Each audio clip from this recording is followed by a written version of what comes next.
Explain to us how this is the last time they're going to calculate GDP in the way they've usually done. And maybe it's kind of a wonkish issue, but tell us what the new way is that we're going to see in the future.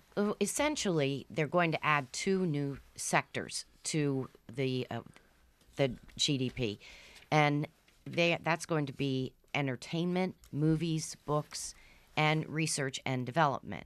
And basically, what the thinking is that R&D used to be categorized as just a cost to business, but what they've concluded is that research is actually an investment. And R&D is what led to iPhones and all of our technology. And so it's not just a cost, it's an investment that should be counted, an investment in our economy. And then they're treating entertainment in a similar fashion. When they'd count the movie industry, they would count tickets sold. Now what they'll do is they'll count the costs of making a Star Wars movie as an investment. George Lucas's investment, his company's investment, is making that movie because it has long returns. And is it likely to make the numbers look rosier or less rosy? Well, it only adds 3% to the gross domestic product, so it's very small.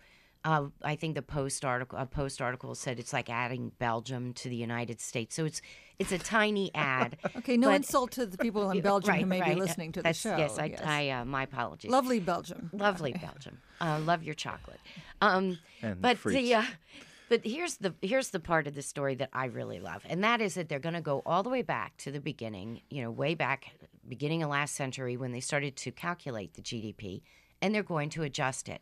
Now, I want to be the federal bureaucrat who gets to go back and figure out how much Gone with the Wind should be valued at. He's been furloughed, How about by the way. Wizard of Oz?